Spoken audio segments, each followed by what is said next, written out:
APJ Abdul കലാമിൻ്റെ വീട്ടിൽ പോകാം. അതിന് മുമ്പ് ഗോപ്രോയുടെ ബാറ്ററിയും കൂടെ ഒന്ന് മാറണം. ഗോപ്രോ ബാറ്ററി അത്യാവശ്യം കഴിയാറായിട്ടുണ്ട്.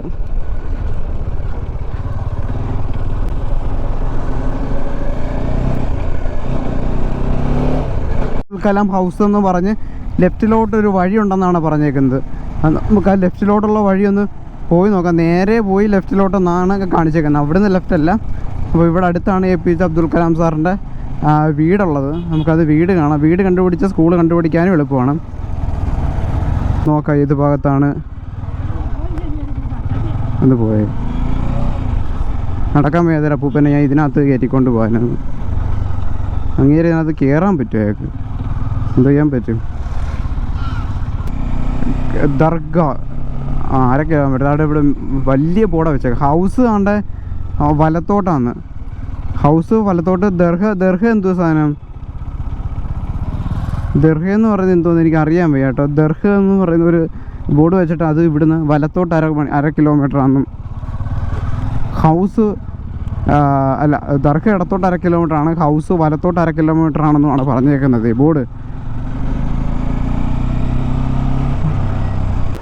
കലാം സാറ് വീട്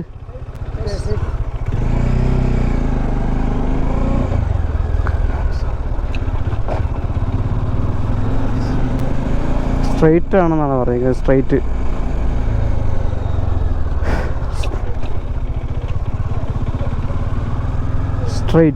സ്ട്രെയിറ്റ് വന്നിട്ട് എങ്ങോട്ട് പോകണമെന്ന് അവർ പറഞ്ഞില്ലല്ലോ. ഇവിടുന്ന് സ്ട്രെയിറ്റ് ആയിരിക്കും.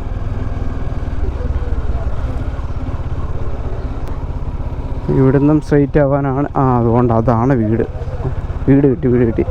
പുള്ളിക്കാരൻ്റെ വീട് അന്നെങ്കിൽ ഒരു ഷോപ്പിംഗ് മോള് പോലെയൊക്കെ ആയിരിക്കും. റോസ് പെയിൻ്റ് അടിച്ച സാധനം കണ്ട അതാണ് കലാം സാറിൻ്റെ വീട്. ഞാൻ അകത്തോട്ടൊന്നും കയറത്തില്ല കേട്ടോ. പക്ഷേ പുറത്ത് നിന്നിട്ട് ഞാൻ ആ വീടിൻ്റെ ജസ്റ്റ് വീഡിയോ ഒന്നും എടുക്കത്തുള്ളേ.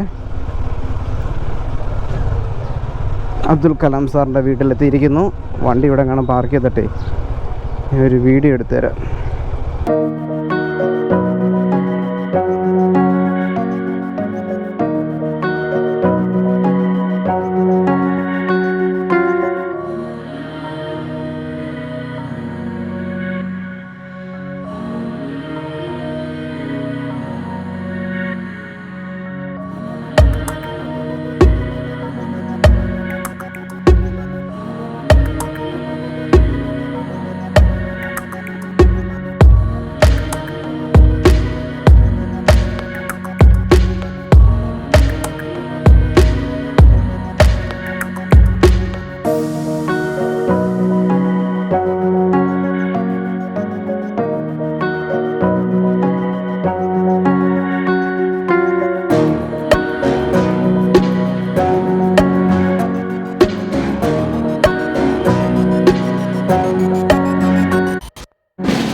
ഗൈസ്, നമ്മൾ രാമേശ്വരം അമ്പലത്തിൻ്റെ അടുത്ത് എത്തിയിട്ടുണ്ടായിരുന്നു കേട്ടോ.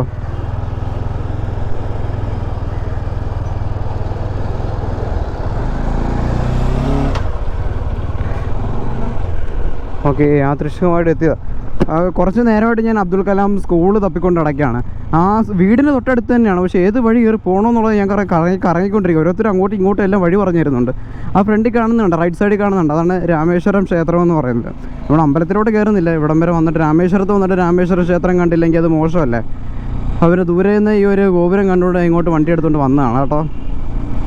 ഇതല്ലേ, ഇതാണെന്നാണ് തോന്നുന്നത്. വലിയ അമ്പലമൊക്കെയാണ്, റൗണ്ട് ചെയ്ത് പോയേക്കുന്നത്. ഇതിൻ്റെ അകത്ത് ഇത്രയും കണ്ട കിണർ കാര്യങ്ങളൊക്കെ ഉണ്ടായിരുന്നു. അത്യാവശ്യം വലിയ കാര്യങ്ങളൊക്കെയാണ് കേട്ടോ. അതാണ് അപ്പോൾ രാമേശ്വരം ക്ഷേത്രമെന്ന് പറയുന്നത്. അപ്പോൾ നമുക്ക് ഇവിടെ നമുക്ക് ചിലവഴിക്കാൻ നമുക്ക് സമയമില്ല. സമയമുണ്ട്, പക്ഷേ അമ്പലത്തിലൊക്കെ കയറുക എന്നൊക്കെ പറഞ്ഞാൽ ഹെൽമെറ്റും അതും ഇതൊക്കെ ആയിട്ട് കയറുക എന്ന് പറഞ്ഞാൽ അതൊരു ശോകമായിരിക്കും. അത് ഹെൽമെറ്റും ഇതൊക്കെ അവിടെ കൊണ്ട് വെച്ചിട്ട് അമ്പലത്തിൽ തൊഴാനായിട്ടാണെങ്കിൽ ഓക്കെ സെറ്റ്. ഒറ്റയ്ക്ക് ഇത്ര തൊഴാനൊക്കെ ഒരു മടി. ഞാൻ ഈ തിരക്കിൻ്റെ ഇടയിൽ കൂടെ ഞാൻ എങ്ങനെ എടുത്തുകൊണ്ട് പോകുന്നു? എങ്ങനെയെങ്കിലും ഈ ഒരു സ്ട്രീറ്റ് കടക്കണം. ആ സ്കൂൾ എവിടെയാണെന്ന് യാതൊരു പിടിയും കിട്ടുന്നില്ല കേട്ടോ. അതാണ് ഏറ്റവും വലിയൊരു പ്രശ്നം എന്ന് പറയുന്നത്.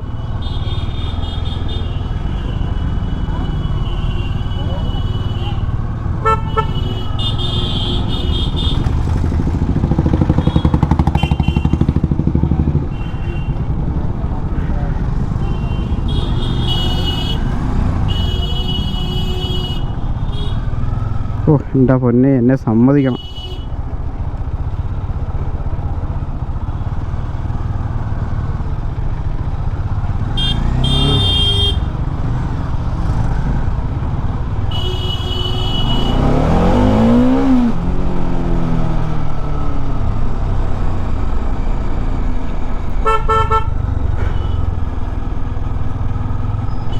ഈ പരിസരത്ത് എവിടെയാണെന്നാണ് പറയുന്നത്. ഇവിടെ ഒരു മാർക്കറ്റ് സ്ട്രീറ്റ് എന്ന് പറയുന്നൊരു ബോർഡിൻ്റെ അടുത്ത് എവിടെയാണ്. ഇവിടെ ആരോടെങ്കിലും ഒന്നും കൂടെ ഒന്ന് ചോദിച്ചു നോക്കാം.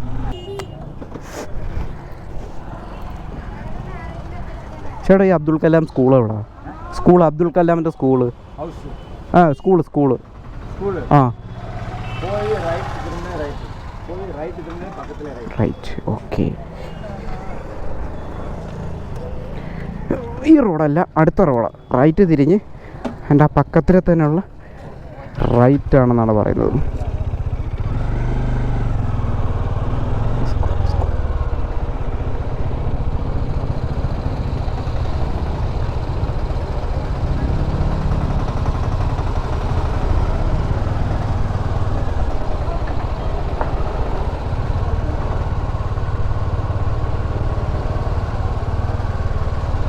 ഇല്ല, നമ്മൾ സിനിമയിലൊക്കെ കാണത്തില്ലേ പല കട മുതലാളികൾ ഇങ്ങനെ വെള്ളയൊക്കെ ഇട്ട് ഒരുമാതിരി കൂർപ്പിച്ച് നോക്കിക്കൊണ്ടൊക്കെ ഇരിക്കുന്ന ഒരൈറ്റം. അതേപോലെ ഒരു മുതലാളി അവിടുത്തെ കേട്ടോ. ഈ തമിഴ്ന്മാർ വേറൊരു ലെവലാണ്. ഇവിടുന്ന് റൈറ്റ് തിരിഞ്ഞ് പിന്നെ റൈറ്റ്. ഞാൻ നേരത്തെ ഇവിടുന്ന് വന്ന് റൈറ്റ് പോയത് റൈറ്റ്, പക്ഷേ നേരെ വെച്ചങ്ങ് പോയി.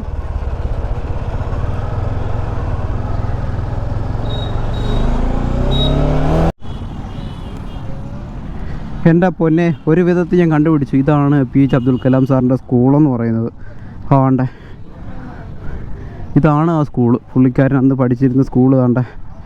അങ്ങനെ നമ്മൾ സ്കൂളിൻ്റെ ഫ്രണ്ടിലെത്തി. ഈ സ്കൂളൊന്ന് കണ്ടുപിടിക്കാൻ വേണ്ടി ഞാൻ പെട്ട പാട്, എൻ്റെ ഭഗവാനെ, എനിക്ക് വയ്യ. ഇവിടെ എഴുതി വെച്ചിരിപ്പുണ്ടായിരിക്കണം Abdul Kalam sir studied here എന്ന് എവിടെന്നെങ്കിലും. Studied in the school. ഇത് പ്രസിഡൻറ്റ് ഓഫ് താണ്ട വായിച്ചു നോക്ക്. ഇത് ഏറ്റവും താഴെ എഴുതി വെച്ചേക്കുന്നത്. ഇത് president of India studied in the school. ഓ എൻ്റെ അബ്ദുൽ കലാം സാറേ, ഇത്ര ഈ റോഡ് സൈഡിൽ തന്നെ ആയിരുന്നു. ഞാൻ വിചാരിച്ച അകത്തോട്ടുള്ള റോഡ് തന്നെ ആയിരിക്കുമെന്ന്. ആ പച്ചക്കറി കടക്കാരൻ പറഞ്ഞത് ലെഫ്റ്റ് കട്ട് ചെയ്ത് പക്കത്തിലെ ലെഫ്റ്റ് എന്നാണ്. ഞാൻ വെച്ചാൽ ലെഫ്റ്റ് റോഡായിരിക്കുമെന്ന്. പക്ഷേ ഇങ്ങനെ പുറത്തോട്ട് വലിയ ബോർഡും കാര്യങ്ങളൊന്നുമില്ലേ. രണ്ട് ഈ മരങ്ങളും ആ ഫ്രണ്ടിൽ തന്നെ ഫ്ലെക്സൊക്കെ വെച്ചിരിപ്പുണ്ടായിരുന്നു അബ്ദുൽ കലാം സാറിൻ്റെ. അത്രയും വലിയ ഫ്ലെക്സ് വെച്ചിട്ട് ഞാൻ കണ്ടില്ല. അപ്പം അദ്ദേഹം പഠിക്കുകയും ഓടിക്കളിക്കുകയൊക്കെ ചെയ്തിരുന്ന ആ ഒരു സ്കൂൾ നമുക്ക് കിട്ടിയിട്ടുണ്ട്. നമുക്ക് രണ്ട് വീഡിയോ എടുത്തിട്ട് പോകാം.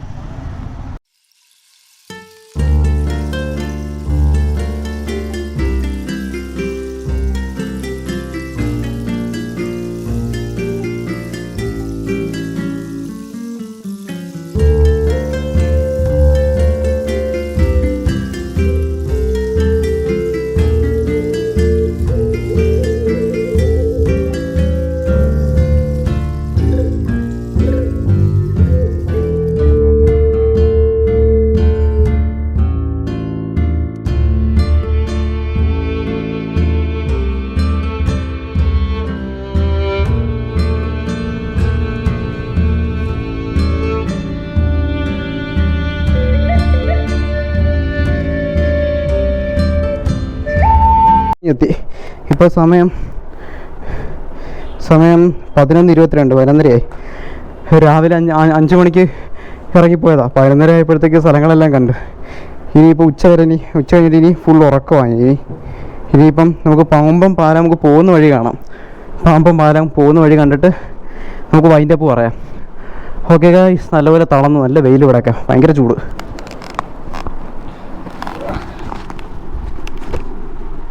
അത്യാവശ്യം നല്ല രീതിയിൽ തന്നെ ടയേർഡായിപ്പോയി. അപ്പോൾ നമുക്കിനി പാമ്പം പോകുന്ന വഴി പാമ്പം പാലം കൂടെ കണ്ടിട്ട് നമുക്ക് വൈൻഡപ്പ് പറയാം. വന്ന് കിടന്നപ്പോൾ എന്ത് സുഖമെന്നറിയാമോ. അപ്പോൾ ടാറ്റാ, ഗുഡ് നൈറ്റ്. ഇപ്പോൾ ഞാൻ ഇവിടെ കയറിയത് ഞാൻ വീഡിയോ എടുത്തതാണ് കേട്ടോ. 2 റെയിൻ പാളം ഉണ്ട് ഇവിടെ, 2 അങ്ങോട്ടും ഇങ്ങോട്ടും ഒക്കെ പോകുന്ന 2 പാളം കൊടുത്തിരിപ്പുണ്ട് കേട്ടോ. പിന്നെ സൺറൈസിൻ്റെ സമയം കൂടെ അവിടെ സൂര്യൻ ഉദിച്ച് നിൽക്കുന്നുണ്ട്, അത് കാണാൻ പറ്റുമെന്ന് അറിയാം. ഗോപ്രൊക്കെ അത് സൂമിങ് ഇല്ലാത്തതുകൊണ്ട് ഭയങ്കര പാടാണ് കേട്ടോ. അങ്ങോട്ട് പോയപ്പോൾ ഈ പാലം കണ്ട ഞാൻ ഭയങ്കര കൂവി വിളിച്ചതൊക്കെ ഞാൻ പോയത്. ആ വെള്ളത്തിൻ്റെ കളർ തന്നെ നോക്കിയത്, നല്ല നീല കളറില്ല വെള്ളം. അവിടെ നിൽക്കുന്ന നല്ല ആകാശമൊക്കെ നല്ല ചുമന്ന് വരുന്നുണ്ട്, സൂര്യൻ ഇങ്ങനെ ഉദിച്ച് വരുന്നതിൻ്റെയാണ്. ഇവിടെ ഇന്നലെ നല്ല രീതിയിലുള്ള സൺറൈസ് നമുക്ക് കാണാൻ പറ്റുന്നുണ്ടായിരുന്നു. അപ്പോൾ അവിടെ ചെന്ന് റൂമിൽ ചെന്നപ്പോൾ എൻ്റെ കയ്യിൽ നിന്ന് അതെല്ലാം ഫോർമാറ്റ് ആയിപ്പോയി. പാമ്പം പാലത്തിൻ്റെ ഭംഗി അടിപൊളിയാണ് കേട്ടോ, ഒരു രക്ഷയില്ലാത്ത മാരക ലുക്കാണ് കേട്ടോ. അങ്ങോട്ട് പോയപ്പോൾ എനിക്കത് ഫസ്റ്റ് ടൈം കണ്ടപ്പോൾ ഞാൻ ഓവറായിട്ട് എക്സൈറ്റഡ് ആയിരുന്നു, കൂവി വിളിച്ചായിരുന്നു. അതൊക്കെ ഗോപ്രയ്ക്കകത്തുണ്ടായിരുന്നു. ഞാൻ വീഡിയോ പൊളിക്കുമെന്ന് വിചാരിച്ചു. പക്ഷേ അവിടെ ചെന്നതെല്ലാം എൻ്റെ കയ്യബദ്ധം കൊണ്ട് ഇതായിപ്പോയി. ഇതുണ്ട്, വെള്ളത്തിനും ബോട്ടിനും ആകാശത്തിനും ഏകദേശം ഒരേ കളറാണ്, നീല കളറ്. വെള്ളത്തിനോട് ചേർന്ന് നിൽക്കുന്ന കളറാണ് ഇവിടുത്തെ ഫിഷിംഗ് ബോട്ടുകൾക്കല്ല. ഒരുപാട് ഫിഷിംഗ് ബോട്ടുണ്ട് രാവിലെ എല്ലാവരും. ഒന്നിനകത്ത് ആളില്ല, പാർക്കിംഗ് ആയിരിക്കും അല്ലേ. നമുക്ക് നമ്മുടെ പാമ്പം പാലത്ത് വെച്ച് നമ്മൾ വണ്ടിയിട്ട് ഫോട്ടോ എടുത്തിലേക്ക്. പിന്നെ നമ്മൾ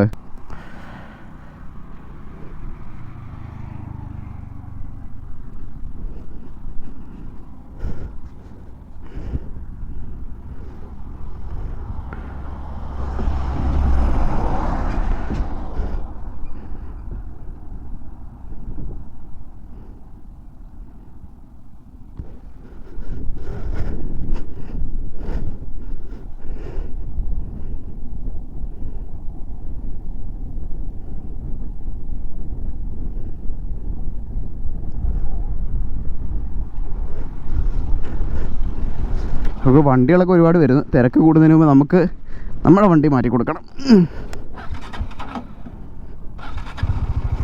ഓക്കെ ഗൈസ്, അപ്പോൾ നമ്മൾ ധനുഷ്കോടിയോടും രാമേശ്വരത്തിനോടും പാമ്പം പാലത്തിനോടും ഒക്കെ നമ്മൾ വിട പറയുകയാണ്. നമ്മൾ പാമ്പം പാലത്തിൽ കൂടെ വണ്ടി ഓടിച്ച് പൊക്കോണ്ടിരിക്കുകയാണ്.